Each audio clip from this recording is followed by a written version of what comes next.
I'm so excited to be here. It's actually the 5th annual Communications Week, and I'm Tiffany. I'm the founder of Communications Week. Thank you so much. Hey, so exciting. And we're so happy to be here at the PRSA Tri-State Conference. And Lisa and I, we're going to be talking about something that I think is a little bit different from some of the other sessions because it's a focus really on all of you. We're talking about the employee experience overall. So Lisa Moehlenkamp is the Chief Talent Officer at FleishmanHillard. So why don't you kick off by talking a little bit about what you do day to day and talk about Fleischman. Happy to. Happy to be here with all of you. Thanks, Tiffany and Hannah and Megan. I have the privilege of having been at FleishmanHillard for about 20 years. I lead the global talent function, and so we are headquartered in St. Louis, Missouri, and I am in St. Louis, and basically have responsibility for talent initiatives and people issues across the globe. We have a talent team at FH of about 55 people globally, and I work with a number of really terrific colleagues from around the world to try to deliver an employee experience that helps us retain and attract the most impactful talent in the industry. So that's really what I spend my days focused on and thinking about every day, and that, that has all different kinds of shapes and forms throughout the day, but the end goal is to really attract and then deliver on an experience that makes people want to get up and come to work every day. Fantastic, Lisa, thank you so much. And I think that's even when we talk about what is the employee experience. It's a different perspective that we talk about today than we have in the past. We've seen more roles in PR agencies that focus on people and culture and specific roles like yours that are developing talent overall. So I'd love for everyone to just get some insights as like, what does the employee experience at FleishmanHillard really look like? Well, we are a global agency, and so when I talk to candidates about what it's like to work at FleishmanHillard, I talk about opportunity, and that opportunity comes in all kinds of shapes and sizes and forms. I think what makes us unique, and a lot of agencies talk about this, so I'm not tone deaf to that, but I think that a culture of collaboration and teamwork is really a foundation for who we are. We're a full-service agency, but we don't have every capability in every office globally, and that requires an ability to seamlessly work across our network in an effective way and in a very real way that is focused on clients. So we are about connecting people in meaningful and efficient ways that are going to lead to filling our clients' needs, basically. Nice. And so the other thing I would say is I work with amazing people. We have, and there are amazing people all around the industry. But I say to candidates, and I mean it with like every cell in my body, I've been at FH for 20 years, and I would say that this work experience has made me a better person. And so there's a positive peer pressure about the work environment at FleishmanHillard where, there's a really strong commitment, I feel every day, even after 20 years, to never be the weakest link. And so I'm always challenged by really smart people to up my game every single day. And I don't feel like I can ever take it for granted. And so there is an always striving for the best that is very innate to our culture, I would say. Fantastic. That's so great to hear. And I think the theme for this week overall is workforce of the future. Right. And I know a lot of the sessions this morning touched on the impacts of technology and kind of looked at the external communications perspective. But as you and I were thinking about looking towards 2020 and the future of work, technology is impacting our day-to-day lives. And it impacts how we interact with each other. So what are some kind of takeaways that you're seeing on the impacts of technology in the workforce today? Yeah, and there's a couple of ways to go at this, and I think probably the most relevant way for the folks that are gathered here today is to think about it in terms of the impact on the discipline. I think about technology in terms of how it can help us deliver a better employee experience from an HR standpoint. But a lot of that stuff is behind the scenes. I think what's more impactful for us to think about is how is technology going to impact the way that we work and the roles that exist in the communications field. And for me, I think that a lot of people will say, well, do you think that are we going to have less communications jobs because of artificial intelligence or other kinds of technology? I think we will have elevated and evolved roles and disciplines as a result of this. And so my belief is that we need people who understand technology, who understand how to leverage it, who understand, and most importantly, understand how to take the outputs from it and develop the insights that can be applied in the most impactful way for clients. And so I don't personally believe, and there may be others who have a different point of view, I don't personally believe we'll ever get to a place where, as a matter of course, we'll just be able to take the output from technology and pass it on to clients. I think that human intervention is going to be required. And another thing that we've been talking about some at FleishmanHillard recently is the need for diversity of perspective. And so if you think about artificial intelligence and you think about the programming and you think about the code that's written behind all of these, that is all done by human beings. That code is written by human beings who bring, in some cases, some of their own unconscious bias to the way that those algorithms, and I know nothing about this kind of thing, but that those kinds of things are developed. So you have to accept that the output is influenced by whatever biases went into developing that particular programming. And so for us, it's about taking the output from those technologies, putting together a team that is inclusive of diverse perspectives, being able to look at that output through several different lenses, having a very robust, meaningful conversation, and coming up with some insights that reflect the output from that technology, but as it is sort of filtered through some conversation that includes the perspective of a number of different individuals. That's so important to think about how technology is really benefiting us. So it's enabling us to connect more. We're connected globally. We're getting more diverse perspectives. So we see a lot of the benefits when it comes to the employee experience. I'd love to get your thoughts on maybe some of the drawbacks, and even at Kite Hill, kind of day to day, I do see that technology really helps to connect us. So we have an office in New York, we have an office in London, we're using tools like Slack, so maybe a lot of people are also on Slack to coordinate amongst our global teams. But what I also saw, so a really real example, was that even in our New York office, maybe we weren't talking to each other as much. So we were in the same office, but we were leveraging Slack to communicate maybe a little too much. And I think maybe there's an opportunity, and I know that with your perspective, to pull back from that to make sure that we don't lose the importance of that one-to-one communication. Yeah, and I think you're smart to raise it in your organization. What keeps people, and so, as I said, we're focused on identifying and retaining top talent. And a big part of what keeps people are the relationships that they develop within the team. And those relationships need to be nurtured, and they need to be encouraged by leadership in the way that you're That's doing. Right. And it can't all be relationship through mechanics. So I agree with you, and I think you have to apply some discipline of efficiency.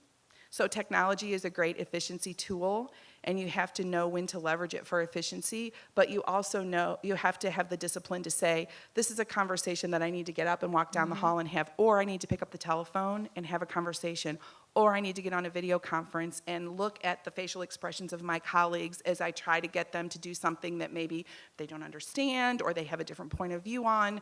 And I agree with you. I think too much of it is sort of being surrendered to quippy little written statements that Right. can be misinterpreted, and the full context isn't necessarily there. That's right. And when we think about looking towards the future, it's also helping our employees develop those soft skills, which leadership and giving feedback are really hard to manage, but there's a big opportunity to do so.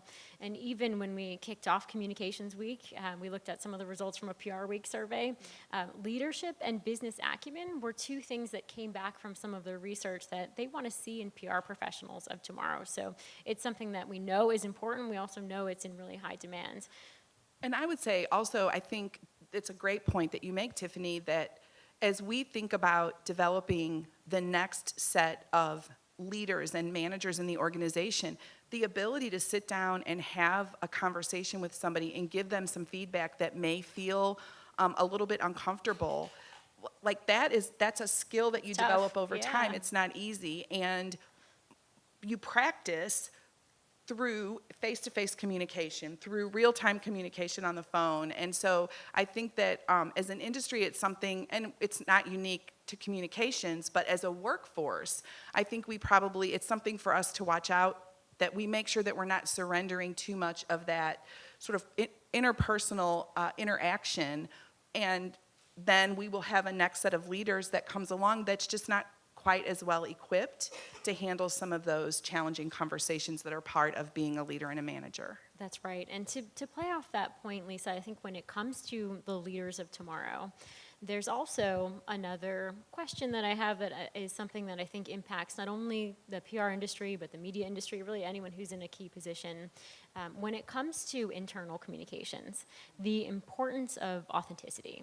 And it feels like we hear this all the time, be authentic with your team, be authentic with your client, but yet sometimes we miss the mark. Why is that? Yeah, well, when I think about internal communications, I think about the way that we do it at FH. I think about sort of three things. Authenticity is the first one. The second one is very closely related to that, and that is having a very committed, highly engaged leadership team who is very active in the exercise of communication. And then third and beyond that is really repetition. And, understanding that getting a message out the door one time, it's not a one and done kind of thing. And so for me, authenticity is having a CEO, and we do at FleishmanHillard, who very much is engaged in how the organization is showing up to our employees, feels very passionate and very committed to having a point of view on things that are going on in the organization and around the world, and who is very committed to transparently talking to our organization about the health of the business, about challenges that we see coming down the road. And John Saunders has been our CEO now for coming on to 3 years, and I would say that that's probably a more assertive posture that he has around that than maybe some of the leaders that we've had in the past. And that's been a really interesting transition in our organization over the last couple of years. And he has gained a lot of credibility with our employees for being willing to just tell the truth about what's going on. And what I found is that even when the news is more challenging, because people believe that they're getting the straight story, because they're like, all right, what are we going to do about it? Like, I am with you. And so I think that kind of transparent, authentic communication engenders a sense of loyalty that you need when you're trying to move a business forward. That's right. And it's great to hear that he's been really making a push for authenticity. And I think it's also interesting to know how the approach has gone globally, because FleishmanHillard, of course, is a global company with 3,000 employees. So the perspective of maybe a US-led organization is not the same as a global organization. So you really have to be nimble and think about how you can change that process for a global audience. Yeah, and I think I would address that on a couple of levels. We're fortunate that our CEO, John Saunders, is actually Irish.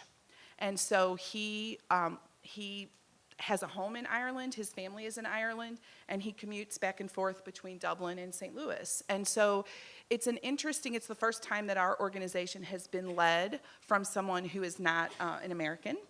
And so that certainly brings another element of global thinking to the way that the organization is managed and the way that we communicate internally in the organization. And what I have seen over the last, I would say most significantly over the last 7 or so years, is less of a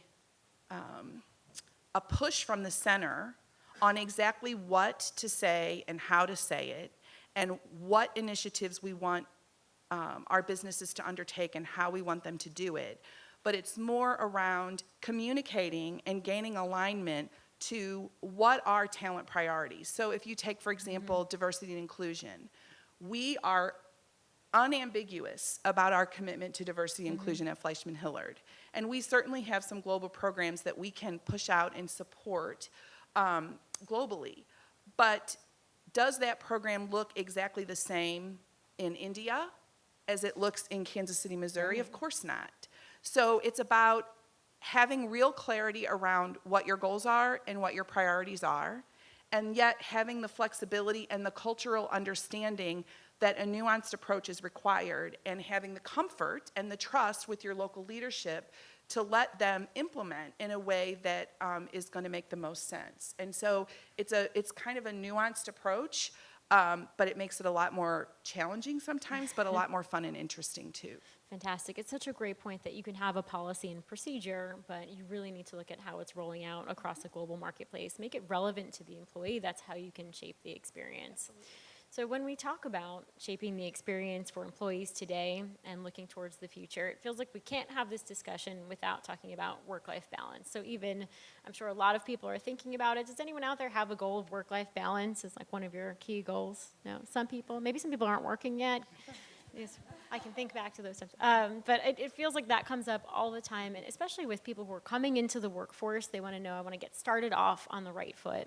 Or if you're at a different point in your career, even for myself personally, I run 2 businesses. I have an 18-month-old at home, so there's no such thing as balance, but there's a different perspective that I think we can all have. Yeah, and this is something I've thought about a lot. I'm a mother of 3. My kids are older. I raised my children while I was working my way through FleishmanHillard. And we have talked a lot about work-life balance. I have a little bit of a different perspective on it. And I don't necessarily think about it as, I don't look personally for myself, and I encourage people not necessarily to look for work-life balance. And here's why. Balance assumes an equality. It needs to be even and equal. I like to think of it more as work-life integration. And so there's an ebb and flow to the concept of integration that I think is more realistic around what people can expect for a communications role, and especially an agency role. And so for me, it's more about, at certain times, my work life is going to encroach significantly on my personal time. At other points in time, my personal life may need to take precedent over some work responsibilities that I have. And so for young professionals, I talk to them about taking ownership of that and actively managing that. And so, what does that mean? That means being clear with yourself about what your priorities are at any given time, managing your time against those priorities, and if you are at points in time where you are at a period where you need to put some focus on your personal life that's going to take a little bit of focus away from your work priorities, it's about being very transparent about that, leveraging the team around you to make sure that nothing gets dropped. Like, you don't just get to quit and go home early, and you guys know that. So it's about communication, and it's about leveraging team, and it's about then being there for your colleague when the ebb and flow is a little bit different for them. And to me, that has felt more realistic to me than the concept of work-life balance, and that's just a label. I think people are talking about the same thing, but for me, the ebb and flow concept is much more true to what I've experienced over 20 years. Well, that's great. And it's all about that flexibility, because we're all unique people. We have different perspectives. We have different needs at different points in our lives. So the more employers can embrace that, the better experience they can create for their workforce. It also feels like kind of within that, there's maybe the myth that I hear a lot that we can debunk of a lot of people coming up through the workforce. They feel like if they want to be someone who's climbing the corporate ladder, who's getting to the top, that they can't have the same work-life balance. It's kind of a conflicting perspective, if you will, but you can do both. You can still climb that corporate ladder, get to the top, and to have time for yourself. Here's one example. Yeah, and and if you talk about technology, when my children were 18 months old, I had to be at work to contribute because I did not have the flexibility. And it's a blessing and a curse at the same time, because it makes it harder to separate. And so that's where I think that for young professionals, having a really purposeful, disciplined approach to the way that you manage your time is even more important than what was required early in my career, because, like I said, I was either at work or I was at home, and there wasn't an opportunity to integrate in the way that there is now. Yes, yeah, that's so important to think about when it comes to the benefits of technology. and really the policies that employers can put in place really to leverage that. Are there certain policies that you think are great examples at FleishmanHillard that maybe other PR agencies should start to emulate when it comes to either work-life balance or diversity and inclusion? Yeah, in the last couple of years, we took a hard look at some of our time off policies at FH, and we introduced some additional time off at the beginning of 2017. It was very well received by our colleagues. We enhanced some of our paternity benefits, and so that also is an area that we feel really passionate about, and we got some really great feedback. So we're constantly looking at what do we need to do to enhance that employee experience. And I think an area that goes along with diversity and inclusion is employees want to feel like they're working for an organization that is committed to making a difference in the That's world. right. And so we have a really active diversity and inclusion set of programs, but kind of complementary to that, we celebrated our 70th anniversary in the middle of 2016. And in conjunction with our 70th anniversary, we rolled out a program called FH for Inclusion. And so this was where we asked each one of our markets to identify an organization in their market that supports inclusion in some way. And it was a really interesting experience for me because we were trying to identify a cause to align with. Mm-hmm. And because we're global, the priority causes in all parts of the world are very different. And so finding one cause was challenging. So a really smart colleague from Europe, we were having this conversation, and we kept using the word inclusion, and he's like, well, a commitment to inclusion is an approach that, again, takes that kind of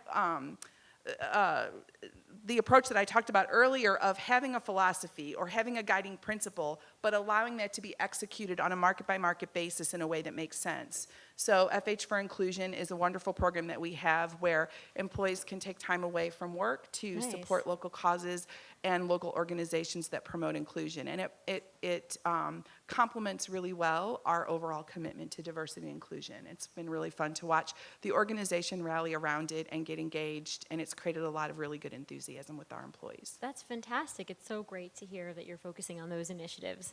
I want to make sure we also have time for audience questions, but I had a couple more questions for you, and especially since I know we have some students in the audience. So if they're thinking about coming into the workforce or maybe applying for your next job and you're focused on kind of being a part of that next experience in the workforce of the future, what kind of skills should you highlight on your resume? It's interesting. I was talking to some students just before we came up, so you guys will hear maybe my answer again, but we can talk about the skills, and certainly I could go down the list of the skills that we look for, but what I really look for when I talk to young people is an ability to articulate an impact that you've made. And we are typically looking for people to come into the organization who have a couple of internships under their belt.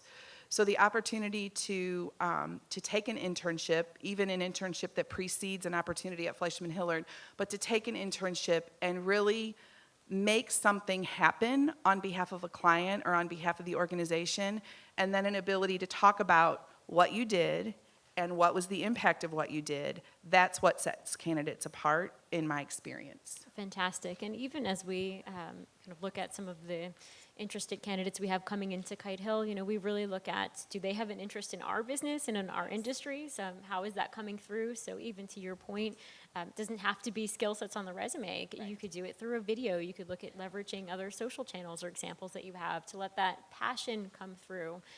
And of course, looking at, you know, do they have an agile mindset? I think like the employer and the employee need to be thinking about in this world where it's very fast-paced. We see the impacts of technology, as we've talked about, the benefits and some of the drawbacks. Are we starting to think about things from a different perspective and moving just as fast as some of our tech clients do? So we also need to think about shaping the experience and really from an employer's perspective. We all know that talent, there's a lot of competition for talent out there. You probably see in the trades, you see the headlines of talent wars, and that's something that as many leaders as I talk to, it's something we face today, it's something we'll face in the future. Many industries also have this challenge. So how can employers today really look at shaping a great experience and then making sure that's communicated in the right way to attract the right talent? Yeah, I think that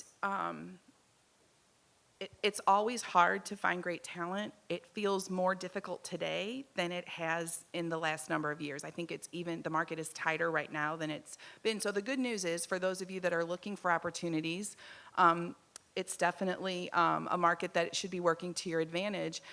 And, I think about it very parallel to managing client relationships. Like we as an organization, and one of my fabulous colleagues is here with us who's a recruiter at FleishmanHillard, it's about establishing a relationship with top talent. It's about establishing a dialogue. It's about investing the time to get to know people, to understand the kind of experience that they're looking for, and being flexible enough to think about, if you're smart and we don't have a job spec that lines up with what it is you want to do, then let's work together to think about how we might take a little bit more of a flexible approach and craft a role where you can really come in and shine.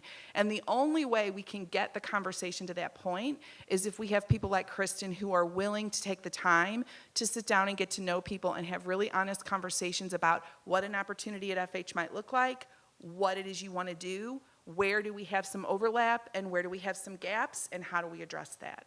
That's such great points. And as a leader in a business and someone who's more senior, you have to think about, how are you a magnet for top talent? Because it's such a competitive marketplace. And really, employees today, they want to be seen as entrepreneurs. They want to be in control of a lot of these factors, which is why so many things are important.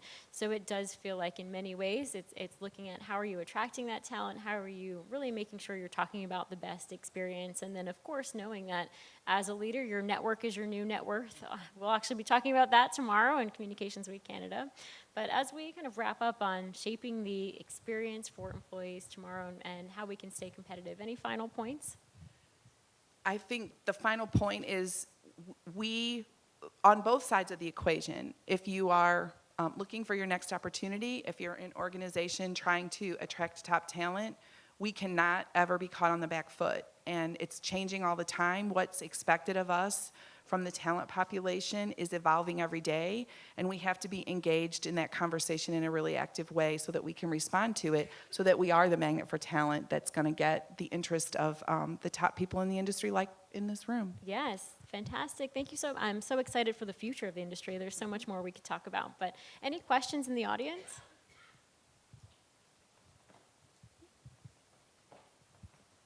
So what role does mentorship play in your employee experience, and how does it interplay with the possibility of being authentic in the workplace? Yeah, we have a pretty fluid approach to mentorship. Some of our offices have very formal, structured mentor programs.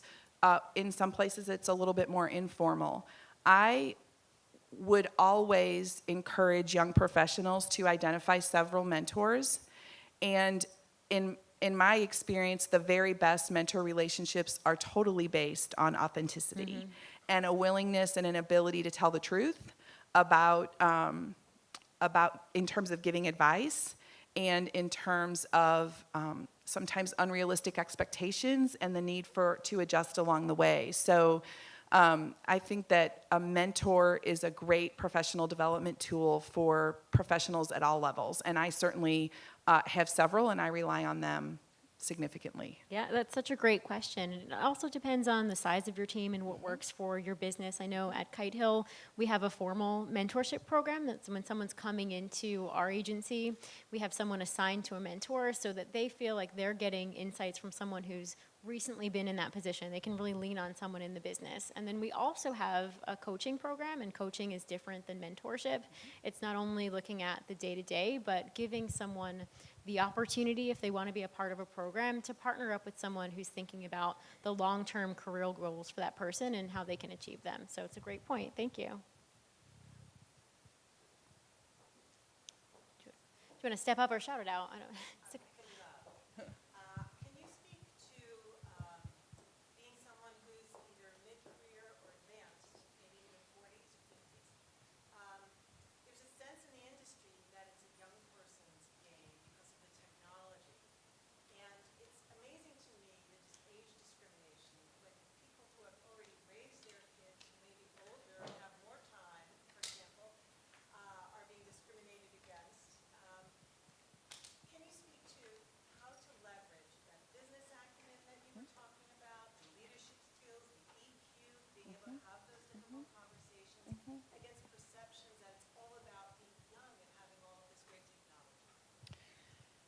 It's a really good question. And I think certainly it comes down, it is a diversity and inclusion, it's an area of diversity and inclusion, and we need all perspectives. So I think I sort of go back to the same answer that I would give to young professionals, and in a mid-career role or in a more senior role, you have an opportunity to make an impact in a different way. And so but it's still, to me, for any candidate that comes in, it still, to me, comes back to the ability to talk about, within my role, how did I make an impact that benefited the organization? And as a result of that, or adjacent to that, how did I make an impact that helped my clients meet the goals that my organization was hired? And so it becomes more complex the more senior you are in the organization, because your role is much more multifaceted and you have the operational and the business issues to manage. But that also gives you the opportunity to storytell around a whole nother set of problems that need to be managed. And so for me, it just comes down to talking about challenges that were put in front of you and your ability to manage them in a way that was aligned with the culture of your organization, that developed people. We need those skills in organizations. There's no question about that. So it's just the ability to talk about it in the way that's very impact-oriented, I would say. Yes, that was a great question. And Lisa, thank you so much for everything. Thank you. It was a everybody. great conversation today. Thank you.